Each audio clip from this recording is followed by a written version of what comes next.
आप सभी शिव भक्तों को सबसे पहले हर हर महादेव, जय भोलेनाथ। आज महाशिव शक्ति धाम के परम पूजनीय गुरु जी, हमारा कुछ गुरु जी से प्रश्न है और काफ़ी लोगों का है प्रश्न, जो कि आजकल के पढ़े लिखे लोग और जो भगवान को नहीं मानते हैं और कहीं न कहीं विज्ञान भी इस चीज़ों को नहीं मानता है, कहते हैं सब तत्वों का खेल है। तो गुरुजी, हम आपसे जानना चाहते हैं कि क्या ये सच है या विज्ञान के इन तत्वों का खेल है? थोड़ा बताइए लोगों को आप। आपके प्रश्न का मतलब ये है कि आप ये जानना चाहते हैं कि जो ये संसार में हो रहा है जी, ये आखिर भगवान कर रहा है कि ये विज्ञानिक तौर पे तत्वों का खेल है। जी, देखिए, ये दुनिया ही रहस्यमयी है। दुनिया के एक कोना कोना रहस्यों से भरा हुआ है और इसको बहुत लोगों ने जानने का प्रयास किया। कोई जाना, कोई समझा, कोई जानने का प्रयास किया और समझ ना पाया। समझते समझते कुछ समझ में आया, कुछ ना समझ में आया। कई बार तो उलझ गए लोग कि हाँ, क्या सत्य है क्या असत्य है। वो बीच में आके रुक गए कि अध्यात्म को मानूं कि विज्ञान को मानूं। पहली चीज तो, यदि आज आप हमसे जानना चाहते हैं तो हम लोगों का दुनिया ही तो भगवान से ही चलती है। भगवान के सहारे हम लोग चलते हैं। हम लोग तो कभी नहीं नकार सकते कि हाँ, ईश्वर नहीं होता, भगवान नहीं होता। हम जैसे तमाम ऐसे संत महात्मा भी हैं जो भगवान के भरोसे ही चलते हैं। रही बात विज्ञान की, तो विज्ञान भी इस बात को मानता है कि कोई है जो इस सृष्टि को संचालित कर रहा है, चलाने का काम कर रहा है। बाकी व्यक्तिगत मामला है, कोई मानता है, कोई नहीं मानता है। लेकिन हमारे ख्याल से ईश्वर होता है और उसी की इच्छा से ये सृजन होता है, संसार सुसलित होता है। यदि ईश्वर ना होता, जरा सोचिए इस बात को कि ईश्वर ना होता तो आज हम लोग एक चर्चा करते हैं, एक परिचर्चा होती है हमारे आपके बीच में कि आखिर ये आज मोबाइल जिससे हम बातें करते हैं उसको विज्ञान ने बनाया।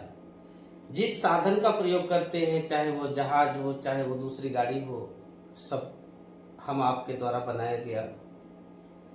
एक इंजन को, एक मशीनरी चीजों को किस तरीके से बनाना है, कहाँ पे क्या लगाना है, कहाँ कौन सा इंजन लगेगा, कहाँ कौन सा बेल्ट लगेगा, कहाँ पे कौन उसको कंट्रोल करेगा, कहाँ पे उसकी स्पीड तेज होगी, कहाँ से धीमी होगी।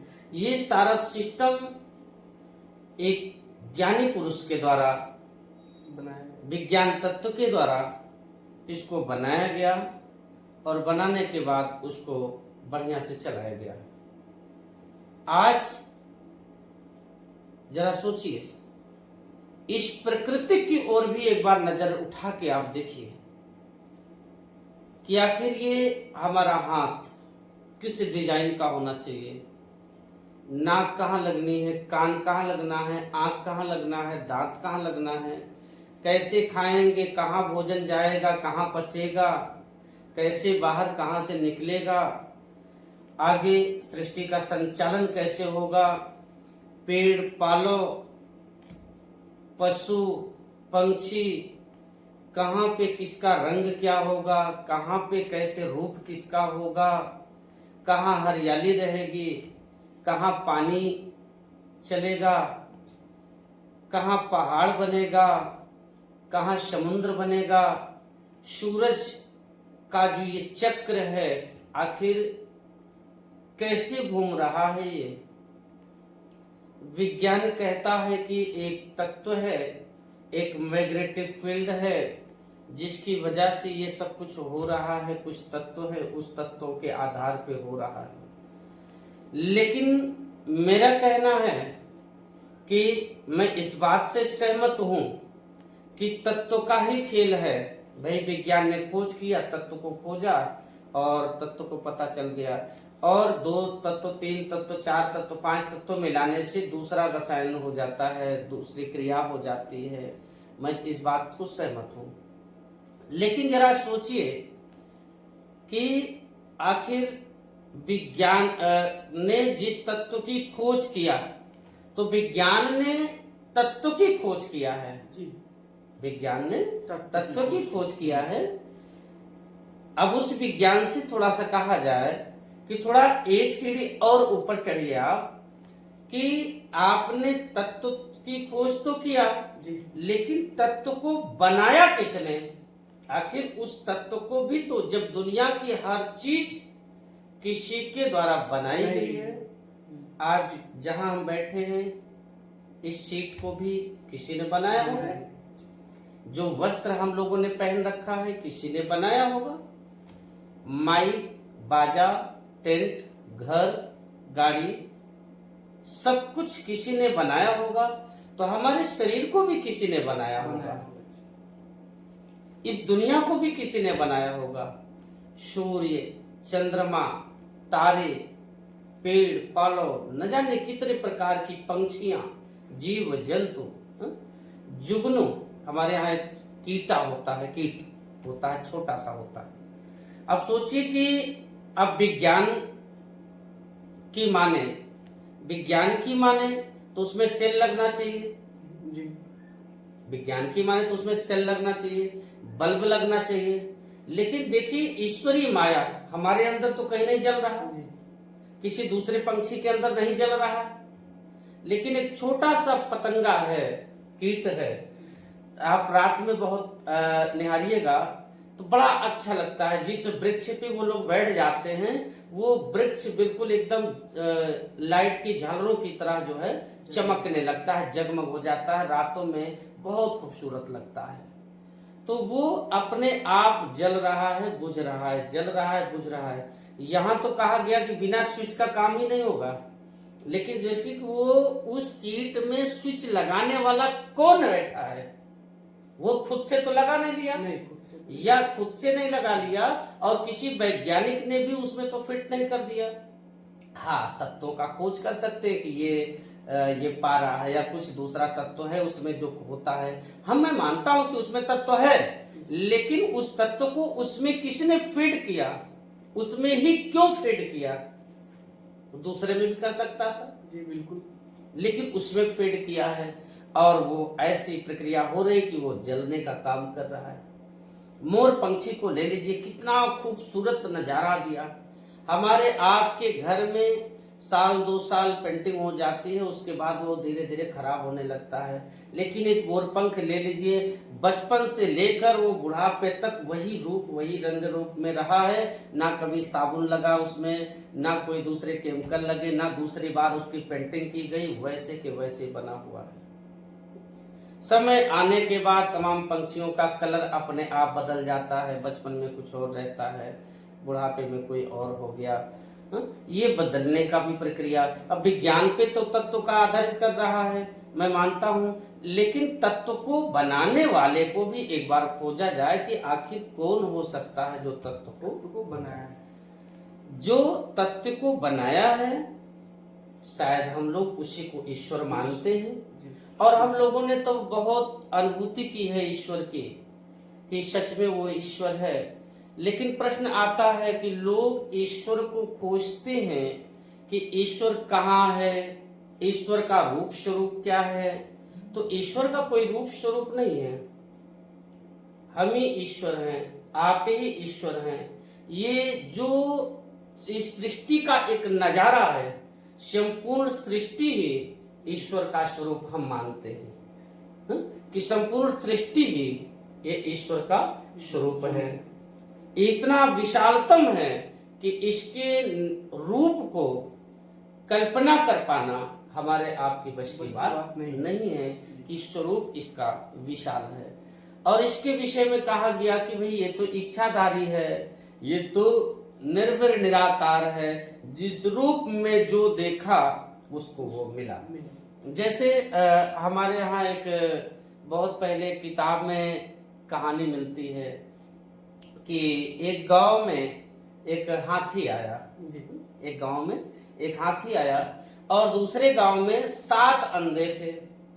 7 अंधे थे और अंधों ने हल्ला सुना कि फला गांव में हाथी आई है, चल के देख लेते हैं। आपस में सभी अंधों ने सलाह लिया कि चलिए हम लोग हाथी देख के आते हैं। तो सब लोग तैयार हो गए और गए वहां। आखिर वो तो अंधे हैं, तो उन्होंने जाकर जब गांव के नजदीक पहुंचे तो लोगों की मदद मांगी कि हाँ हाथी कहाँ है। तो कुछ लोगों ने मिलकर उन लोगों को हाथी के पास ले जाया गया। अब देख रहे हैं भाई, आंख तो है नहीं कि वो देख सके, तो उनको महसूस करना है केवल। तो सबको हाथी के पास कर दिया गया। अब सब बढ़िया से हाथ से उसको महसूस कर रहे हैं। किसी ने पैर पकड़ लिया, किसी ने कान पकड़ लिया, किसी ने सूंड पकड़ लिया, किसी ने पेट पकड़ लिया, सब किसी ने पूंछ पकड़ लिया। सब एक एक अंग पकड़ के अलग अलग दिशा में अपना महसूस कर रहे हैं। महसूस कर लिए, देख लिए और देखने के बाद सब जो है वापस आने लगे। तो रास्ते में चर्चा करने लगे आपस में कि भैया हाथी तो बड़ा विशाल होता, हाथी तो बड़ा है, मैंने आज हाथी देख लिया। एक उसमें कहता है कि देख भाई, हाथी बहुत लंबा होता है, बहुत मोटा होता है, एकदम खंबे की जैसे हाथी है। तो दूसरा तुरंत बोल खड़ा हुआ, अरे ये कैसे हाथी होता है? ना, हाथी तो ऐसा होता नहीं। हाथी एकदम सूप जैसा होता है, एकदम जैसे घर का सूप होता है। मैंने बहुत अच्छी तरीके से हाथी को देखा है। हाथी एकदम सूप जैसा होता है, एकदम सूप की तरह। तीसरे ने तुरंत बोल खड़ा हुआ कि नहीं नहीं, अरे तुम भी गलत देखे हो, हाथी सूप जैसे नहीं होता और ना ही हाथी खंबे जैसे होता है। हाथी तो एकदम नगाड़े जैसा होता है। क्या बोल रहे हैं ये लोग? चौथा तुरंत बोल गया, नहीं नहीं नहीं, तुम लोग सारे के सारे गलत हो। ना हाथी नगाड़े जैसे होता है, ना सूप जैसे होता है, ना खंबे जैसे होता है।